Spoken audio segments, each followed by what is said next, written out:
Hey guys, my name's Jordan. I'm one of the guys who did the Kauai video that I just released a few days ago. If you haven't checked that out yet, there should be a link on the screen right now. But this will be basically a brief demonstration of how I color corrected a lot of my shots from that video and some of the dynamic range adjustments I did for that. Also actually start out by talking about the software and the system that I use, which I will jump right into actually. So, as you can see, I'm editing in Final Cut Pro X. I know this is not industry standard. A lot of people use Premiere and Avid, especially for movies. I've used both of those, and I wouldn't say that editing a video like this is necessary. Also, this is just what I have, so I will use it. And it definitely worked great for this video. And also, I'd rather be spending my money on things like lenses and equipment, which I did spent too much. So I actually am going to jump out of Final Cut and show you guys this first image. This is just an overall good shot to start out with. I'll talk about my settings here. This shot is actually Cinelike V. It is not Vlog. I actually didn't have that at the time I was shooting. Actually, all the shots are in CNEV, and they're all at -5 with everything except for hue. Hue is at 0. And this is the final shot that ended up in the video. And I'll jump right into that. So all of this was done in Final Cut Pro. And then this Mac is a 2012. And nothing super special about this, considering the fact I'm editing in 4K. Basically, if I go to more info here, no crazy graphics card, nothing. I'm just editing in a proxy. It's basically very simple. When you go to import your media in Final Cut Pro, you just select that as a setting. Definitely not ideal for storage. As you can see, this yellow here is probably a lot of whatever the proxy is doing. I really don't know much about that, but I have this external Seagate 2 terabyte hard drive that definitely helps me out. I would not be able to survive without it. So those are my settings. I'm really not going to get in depth with more because they're really not special. I'm just going to jump right into color correction now. I'll run you through this little video and kind of it's very short. But as you can see, these original profiles are just very flat and kind of desaturated. Not as much dynamic range as you would want when you're shooting at sunrise. And there's a blur on the image there and it's shaky, so I stabilized. And this shot's crazy. I did a lot with it. But I will actually go into each individual shot now. The first one more in depth because a lot of the other ones are like it. So let's just jump right into it here. So first I'm going to take off all the color adjustments, everything, just show you step by step what I did. First I did, obviously you can see there's a letterbox here. This is aspect ratio 235:1. And I offset it a little bit just to make sure this is all composed correctly. I actually, with the shot, I like it a lot without the letterbox, but to just make the whole video in general better, because not all the shots are like that, I decided to put a letterbox on it. I just really like that widescreen look. And then I applied 3D LUT, L-U-T, and as you can see, that kind of gives it a bluish look. For a lot of my shots, I took out that blue a little bit, but for this one I didn't. I kind of left it in because I liked it. That's not normally the way to go with color correcting. I'm not an expert, but I just kind of go with what looks good, I guess. So yeah, I got this Osiris LUT package, and it comes with all these fancy stuff. Kodak Rec 709 is what I use for most of my shots. Some of them I used Vision 4, 6, some of those guys for kind of the water shots. But as you can see, it looks a little blue. I put it at 40% because going all the way to 100 is just a little bit too much for me. 40% is a good start since I can then adjust, contrast and all that later. So the first correction I did was basically all of it. I adjusted first the color. I don't adjust exposure yet, so it's still flat before I adjust the color. Daytime shots, I take the midtones towards orange a little bit more, and then put the shadows a little bit up at like 1%, 1 or 2. Don't want to make it look too fake. I know that a rising Hollywood standard right now is just kind of making a lot of shots blue and orange because they're complementary, I think, colors. Yes, something like that. Saturation here is at 5%. Some of the shots get up to 22%, just depending on how saturated the overall image looks. This one was already kind of saturated with the bird and everything, so just put it at 5. Dropped the shadows at -7, -6. Kept the highlights where they were at. So it all just, the shadows look good enough to where they're just dark enough where you still retain a lot of the detail. And then something else here. I noticed that the right side of the image looks less contrasted as the left. So I just kind of compensated for that. I mean, as you can see, now you can kind of see this imaginary box down the middle. You would not notice that unless I pointed it out. If I had to change that, if I had the opportunity to change that beforehand, because I didn't notice it, I would have, but this is basically the feathering. This is very easy. I just went to add mask down here. I did that with a lot of the shots, and I will show you a lot more about that later. But in order, once I set the mask, then I went over to exposure, and literally all I did was just drop the shadows one more, just in this specific area, and that did the job for me. So that was basically it for that shot. Very similar here. I won't go into depth. Letterbox, first step. This highlight was super annoying, very blown out, very distracting, but luckily this guy was moving to, I think it proves just a general aesthetic rule that our eye catches movement more than bright areas. Still, it really annoyed me though. Then I'm going to get into this shot.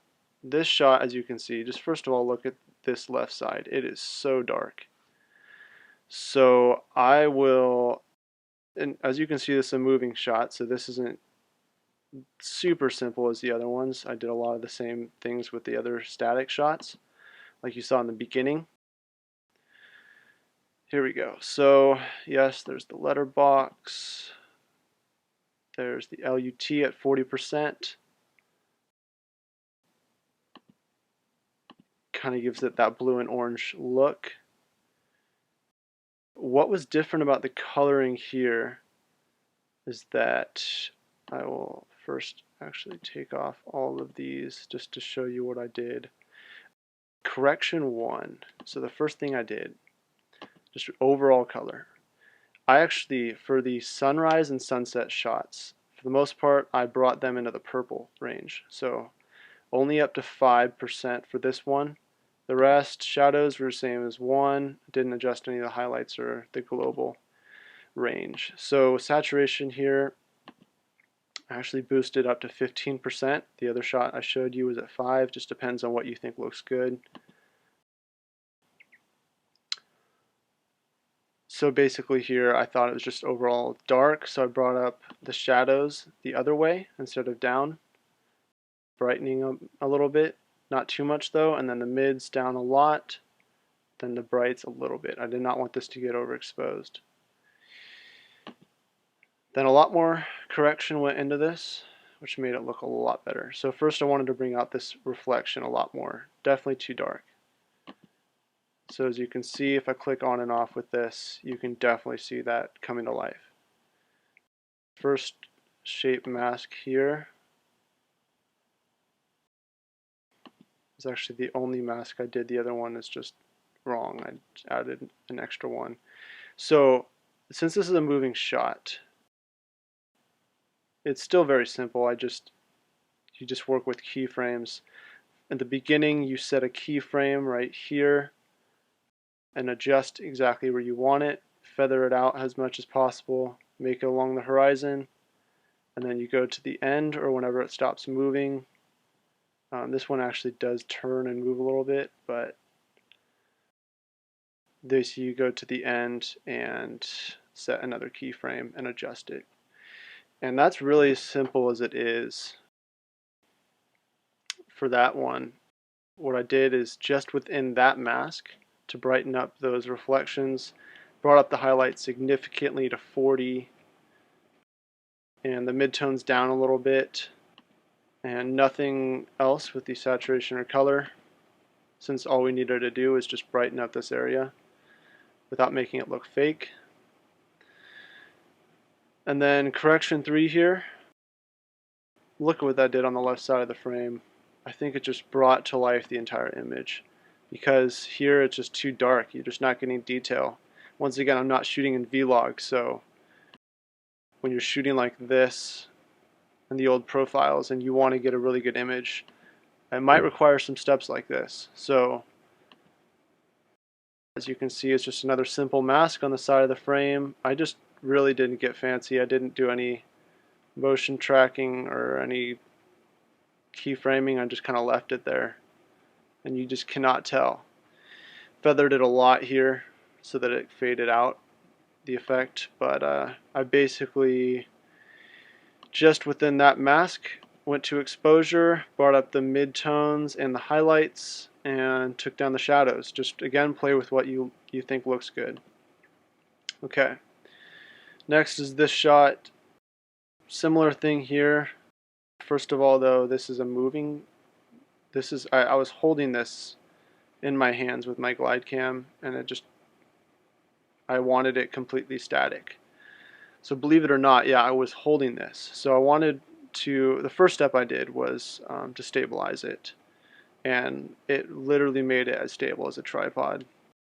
Yeah, it's not warp stabilizer, but with handheld stuff, it is literally golden.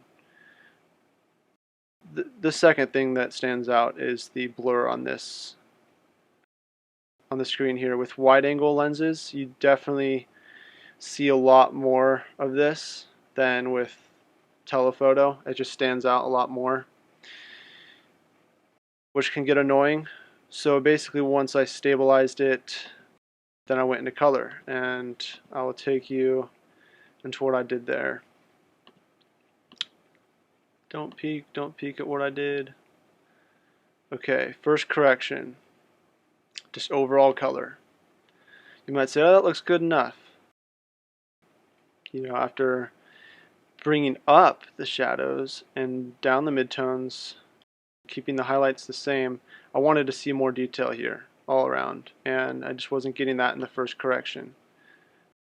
Brought up the saturation significantly to 22%. Color, since this was around sunset, I actually put the midtones more in the purplish red instead of the orange. Shadows were at 1% in the blue. And now the next correction is with the blur, the kind of blue hazy blur that I just don't like. Kind of like a water spot on the lens. So this was all done in Final Cut, just a simple mask here.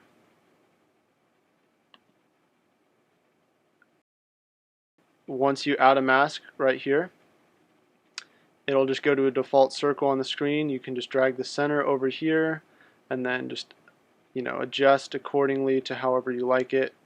I didn't want to feather it out too much or extend it across a wider range, because really I just needed this area fixed. So what I did there is I just really dropped the shadows a lot. And that was really it. That was the only thing I did. And it took it out completely. Then with color correction 3, I just kind of darken these shadows a little bit just to, sorry, this is what happens when you edit in 4K. It just lags all day. It's not that bad. I did a whole 3.5-minute video with like this, so just trying to multitask and render this while I'm editing, which I don't want it to do. But Final Cut is annoying. Where was I? So yeah, correction 3. This mask, I just went around these clouds, darkened them. I wanted to draw attention more kind of in this range. So what I did next is I was like, you know what, I'm just not seeing enough of, this sand and these rocks. So voila. This mask drawn here, I brought out a lot of the highlights, actually all the way, and a little bit of the mids I drew up, and then to compensate and make sure it still looked realistic and that these shadows weren't too bright, I just brought down the shadows, and you get an image that looks like it has a lot more dynamic range than it really has. Then a lot of the same stuff with this image. This is actually a lot more crazy with all the detail I did. I really just won't go in depth as much, just because it'll take forever, and it's basically all the same stuff. Kodak Rec 709 at 40% roughly. Then, wow, yeah, a lot of the same stuff here, guys. You'll see shape masks everywhere.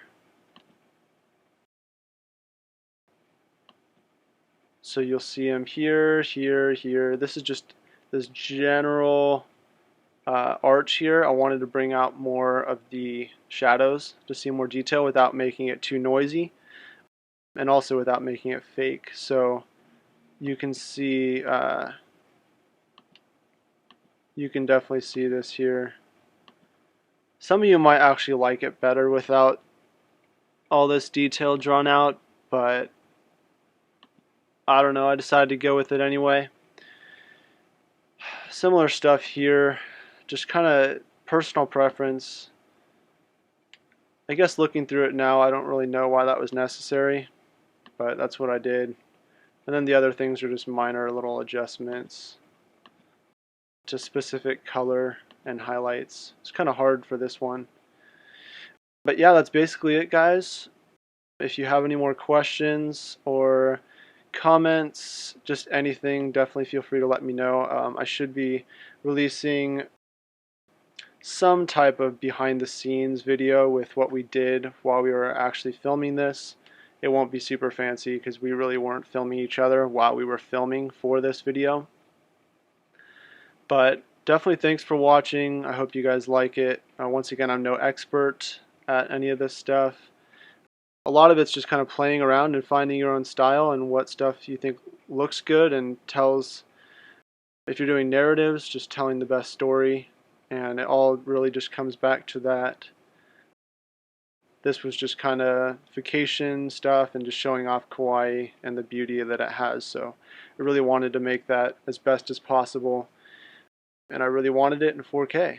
So believe it or not, you can do it with a MacBook and no upgrades, and you can just shoot with a proxy. You don't need all this crazy stuff. So anyway, I'll let you guys go. Thank you guys so much for watching. Future videos to come. Thanks, and goodbye.